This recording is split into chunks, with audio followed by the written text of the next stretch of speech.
Here in the United States, tensions are high. We are 3 weeks out from an election where we are electing the next president of the United States, but we're also electing a lot of down ballot candidates. We're electing governors and state senators. We're electing city councilors. There's a lot on the table in 3 weeks here in the United States. And so I'm going to make a video about politics and money. And specifically today, we're going to talk about Project 2025 and what that means for women, women's money, and women's power in the United States if it is enacted. Let me answer the question that I am sure is on many of your minds. Why am I doing a video on politics and specifically policy when this is a financial channel that usually focuses on money and sustainability? And the easy answer to that is money is political. It's probably the most political thing in our lives. Everything from the amount you get paid to the amount you get taxed to how our taxes are used is political. This is especially true after the 2010 Supreme Court decision, Citizens United versus the FEC, where the court held 5-4 that the freedom of speech clause of the First Amendment prohibits the government from restricting independent expenditures for political campaigns by corporations, nonprofit organizations, labor unions, and other associations. Basically, Citizens United legalized what is known as dark money in politics, where companies and corporations, nonprofits, any type of institution can donate as much money as they want to any political candidate that they want. So money is political. And as a woman living in the United States, I have a lot of skin in the game when it comes to Project 2025 specifically. I have already watched myself and other women lose rights. I was living in Texas during the fall of Roe v. Wade, and it was nothing short of apocalyptic. The fall of Roe v. Wade means that women and people who can get pregnant are lacking access to many types of healthcare that have to do with their reproductive organs. And as a result, women are dying. Now, in this video, I'm not going to tell you who to vote for,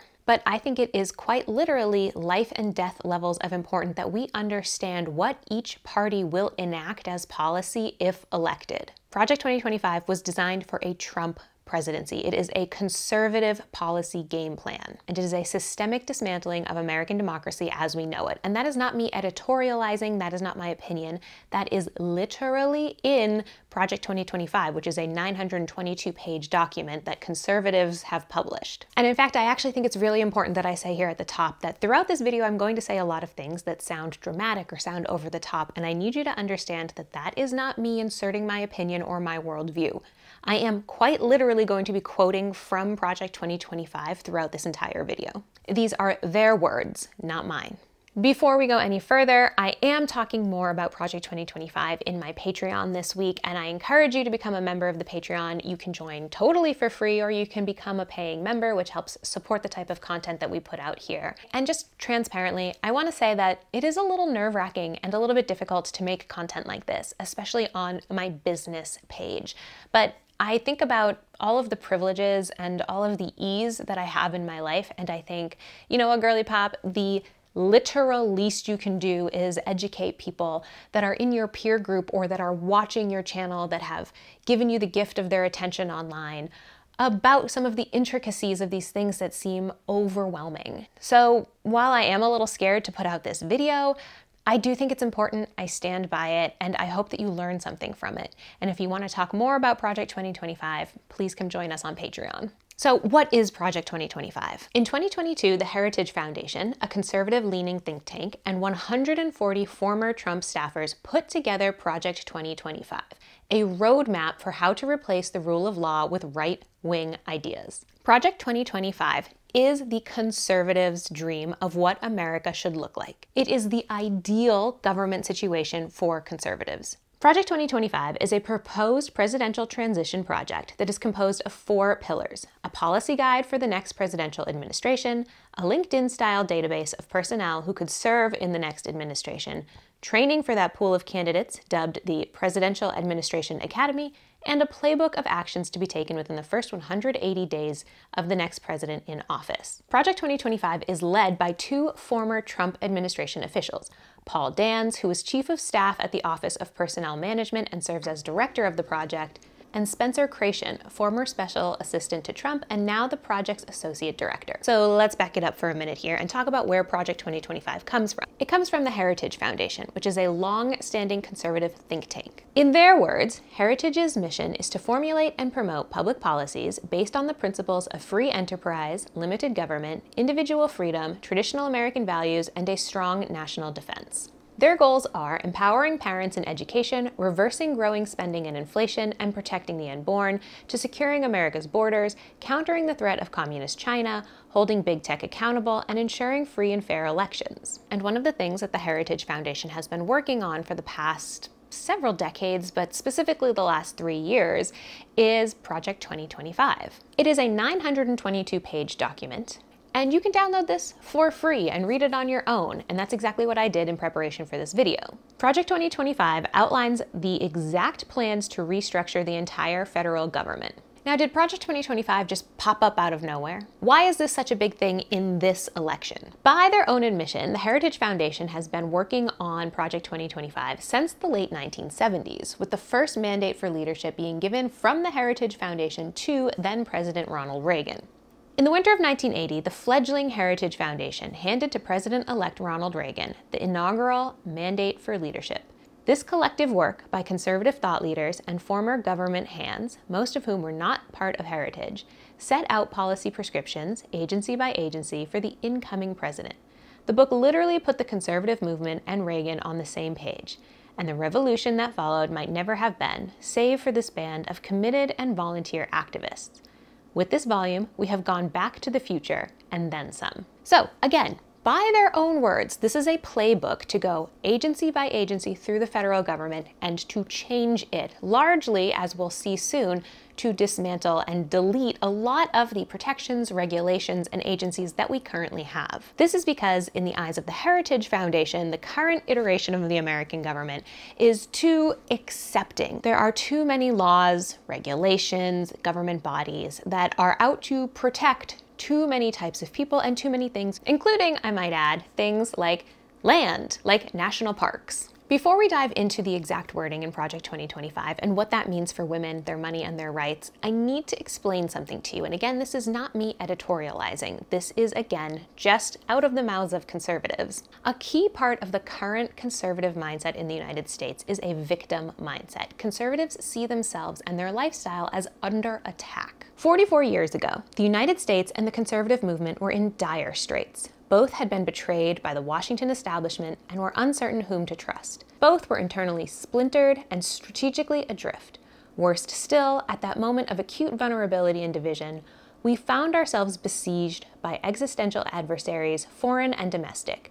The late 1970s were by any measure a historic low for America and the political coalition dedicated to preserving its unique legacy of human flourishing and freedom. This is in the opening pages of Project 2025, where the Heritage Foundation sets itself and conservatives in America up as the victim. And who do they see as attacking them?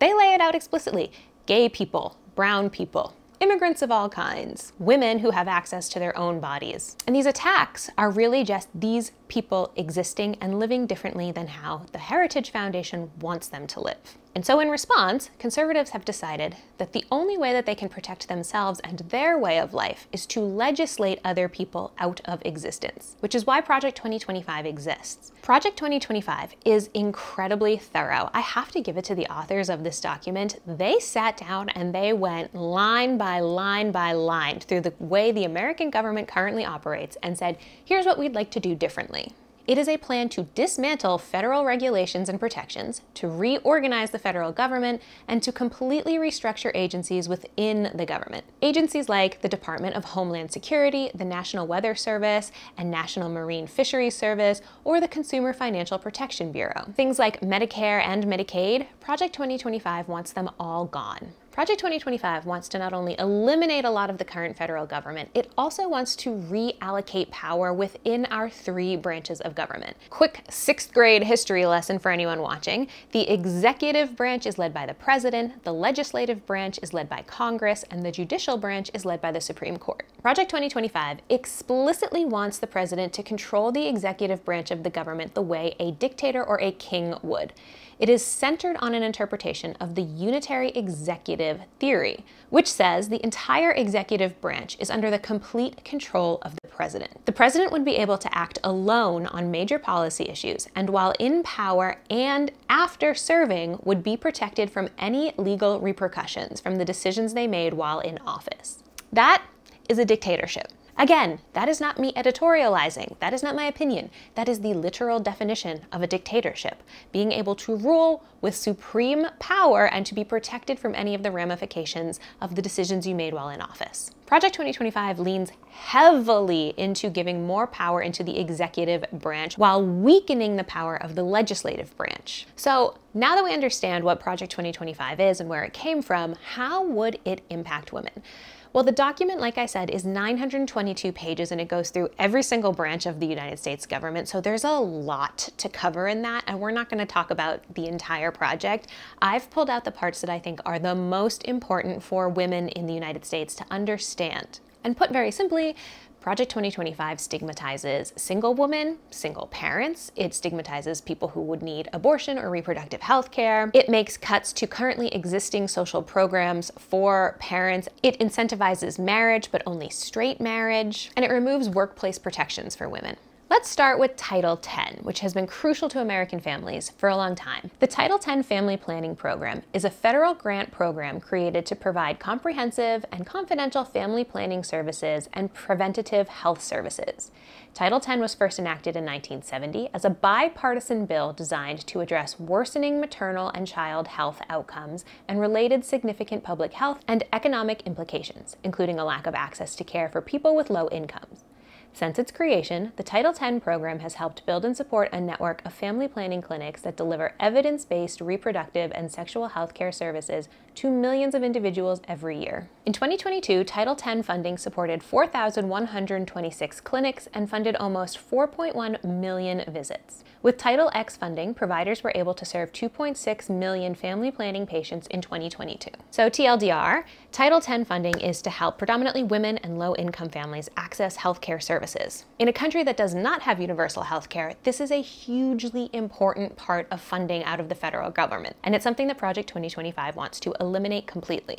Technically, that's not true. And it's something that Project 2025 wants to redirect. Instead of putting this money into healthcare, Project 2025 wants to redirect that money into helping people get married, and specifically to get married according to biblical law.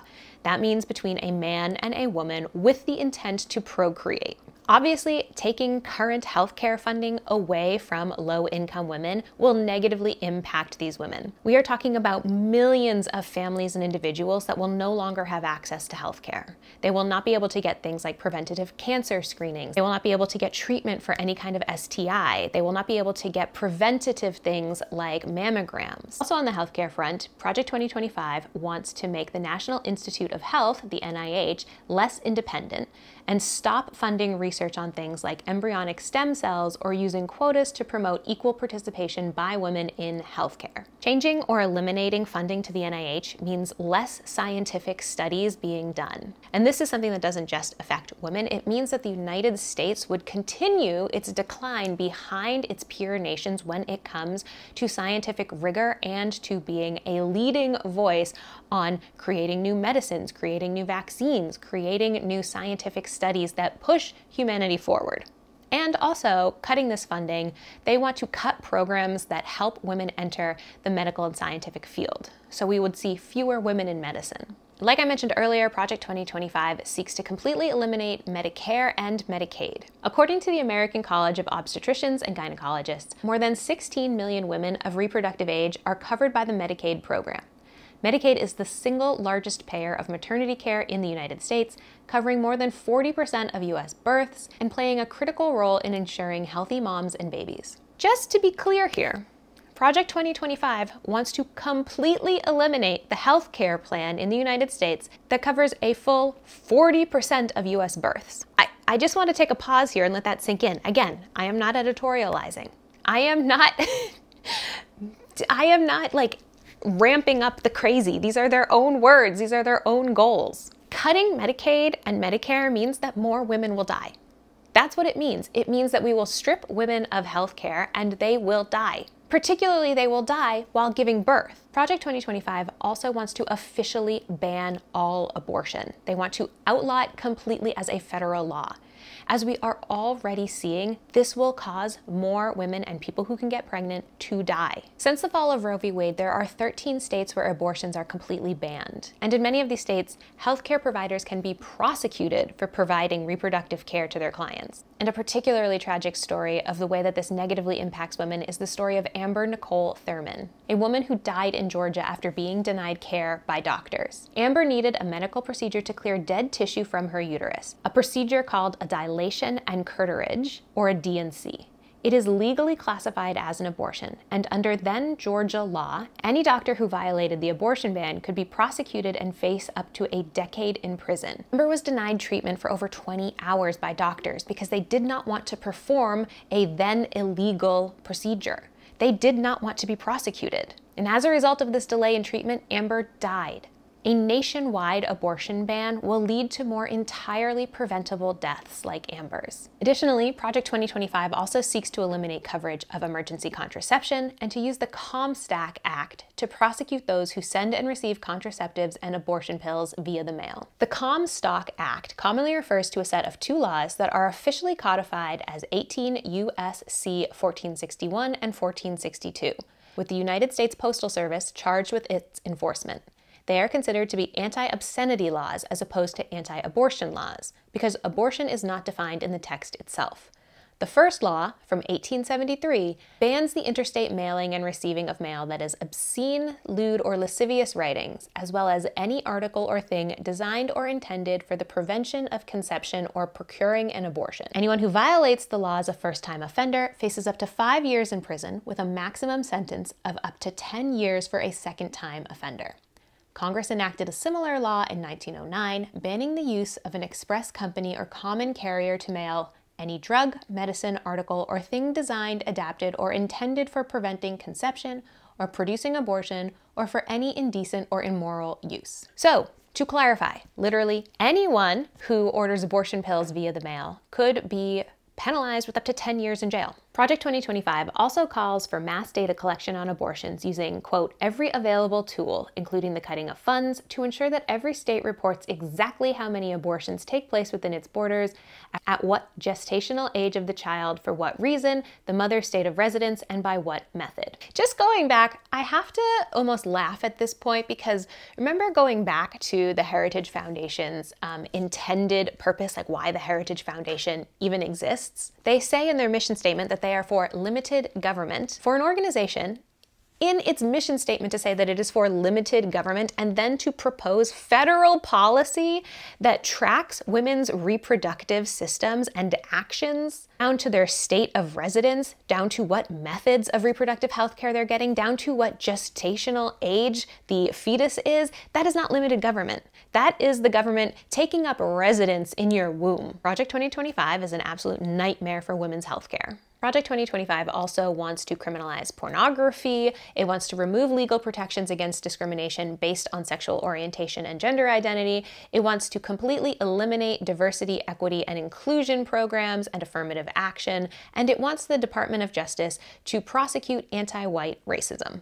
Moving on from healthcare, let's talk about what Project 2025 will do for women's money. Project 2025 urges the ending of the Public Service Loan Forgiveness Program, which currently provides student loan relief to borrowers who work in federal, state, local, or tribal governments or for a nonprofit organization. 64% of all student loan debt belongs to women. Eliminating student loan forgiveness negatively impacts women's money the most. Project 2025 also seeks to eliminate educational programs that help get women and people of color into university in the first place. Project 2025 wants to eliminate, for example, Head Start, a federally funded preschool program for children from low-income families during their first 5 years. Project 2025 says, Quote, "The program has little or no long-term academic value for children." Meanwhile, lots of research actually shows that this program helps fight intergenerational poverty and helps academic achievement from the students who go through it. Project 2025 also seeks to completely eliminate the Department of Education, which at first glance you might think doesn't have that much to do with women,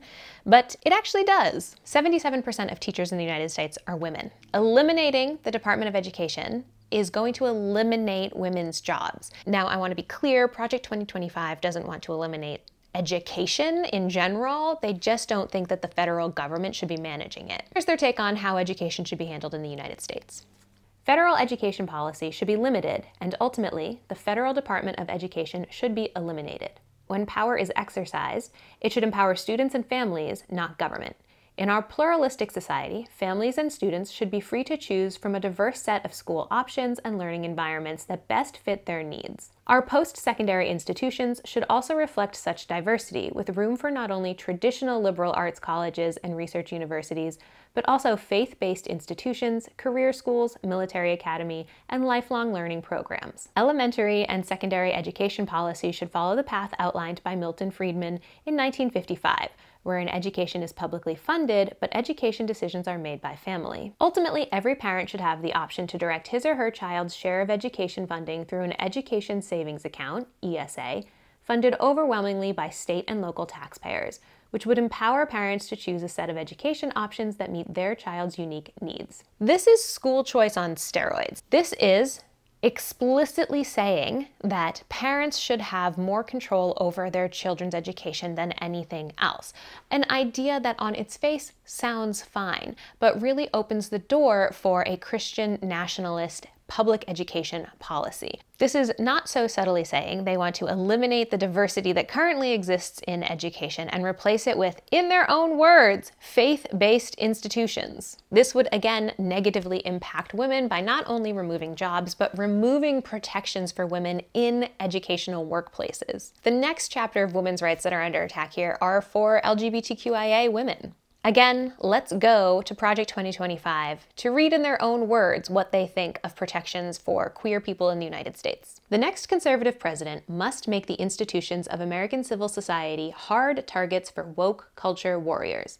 This starts with deleting the terms sexual orientation and gender identity, diversity, equity, and inclusion, gender, gender equality, gender equity, gender awareness, gender sensitivity, abortion, reproductive health, reproductive rights, and any other term used to deprive Americans of their First Amendment rights out of every federal rule, agency regulation, contract, grant, regulation, and piece of legislation that exists. Quite literally, when Project 2025 is enacted, they want to go through and delete all of those words out of any law, out of any agency booklet, out of any parameter that currently exists. Because, again, not editorializing, simply saying what they're saying. The authors of Project 2025 feel that having the words gender sensitivity is an attack on their worldview. It is an attack on their, in their own words, First Amendment rights. Interestingly, they don't seem to think that deleting these words out of laws is an attack on other people's rights. And what does Project 2025 want to happen to people who will not comply by deleting this out of their education criteria, out of their legislation criteria, out of their hiring criteria? They want to deny federal funding. They want to withhold money. And you know what I am going to editorialize here for a second?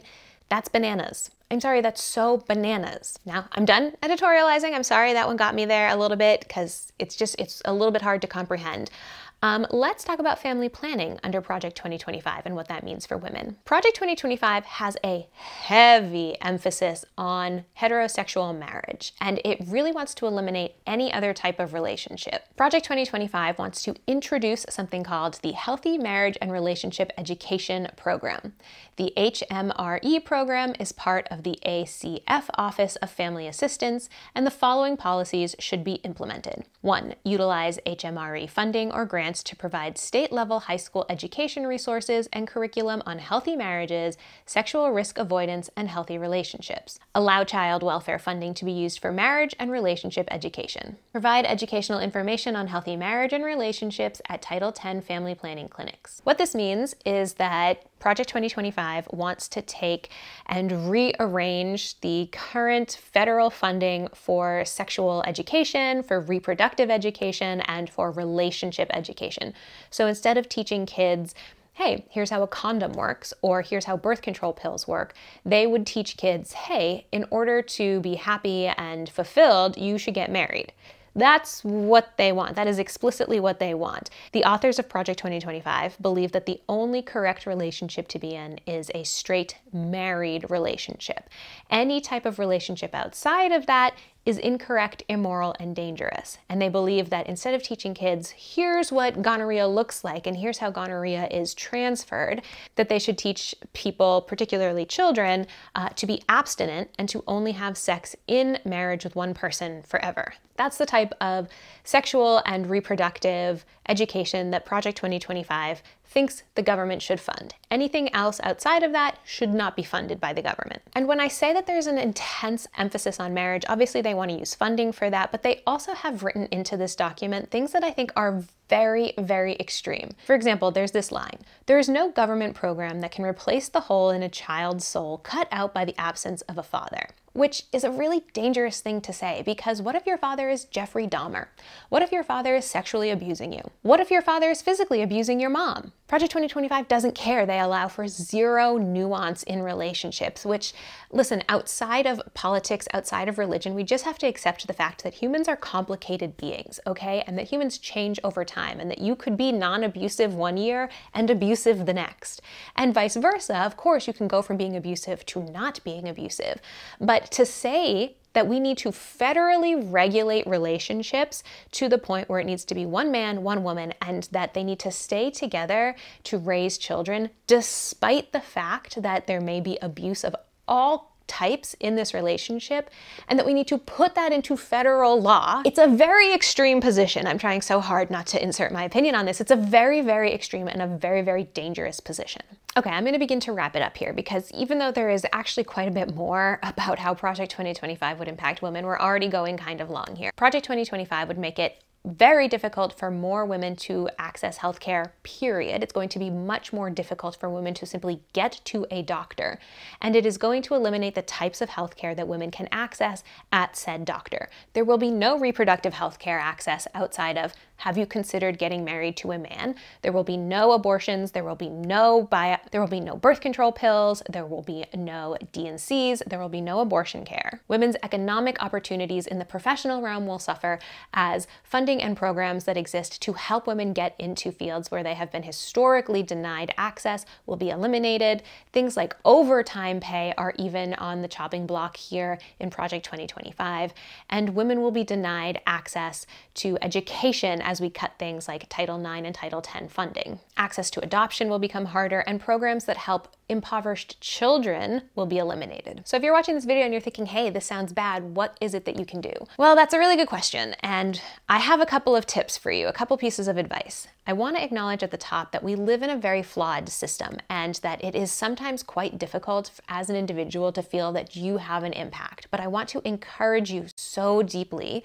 to toss that naysaying voice out of your head and to tap into the systems of power that you do have access to, the privileges you do have access to, and to use that to advocate for your beliefs. The number one thing that you can do is vote. And I don't just mean for the president. Again, I'm not going to tell you who I'm voting for, and I'm not going to tell you how to vote. But I want you to consider heavily down ballot races. What are the local issues that are going to impact your schools, your libraries, your public places? Are you aware of those issues? I live in Massachusetts, and for example, we have on our ballot something that will eliminate the requirement for students to pass our state test, the MCAS, in order to graduate from a public high school.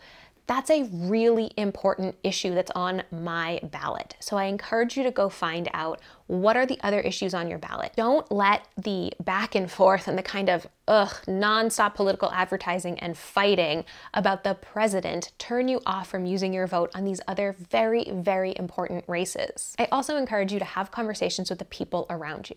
I saw this really interesting headline that said, abortion has passed inflation as the top election issue for women under 30, which doesn't surprise me, honestly, but also makes me think about how important it is to have conversations with people in your life who may disagree with you or who may not care about an issue that you care very deeply about. I'm very pro-choice, for example, and I have some family and friends that are pretty neutral on that issue. They don't super care either way. And these people are largely people who are unaffected by that. They will never have a need to access an abortion. And so they just think of it as something that, like, that's other people's problems. Having conversations with those people is very important in my life, right? That's a type of political advocacy that's very important for us to engage in. So whether the issue is abortion, whether the issue is gun rights, whether the issue is climate change, having conversations with people who seem kind of apathetic about an issue that's important to you is something I really, really want to encourage you to do. And finally, I want to encourage you to stay politically engaged post-election. This election is big, it's very important, but the world will keep on turning after November 5th, 2024. And it's so important that you continue to show up in these conversations, that you continue to show up to your city council, that you vote in your local elections, that perhaps you run for office yourself, because we still live in a system, we still live in a society, and we are going to need to show up for each other and for ourselves via the systems that we have in place if we A, want to change these systems, or B, want to see our society improve. All right, y'all, hit me with whatever you got in the comments. I know this was kind of a heavy video. I am sorry about that, but I do think it's so important that we talk about this, that we understand policy changes. If you liked this video, or at least you thought it was important, please give it a thumbs up. That really helps us in the algorithm. And please hit subscribe.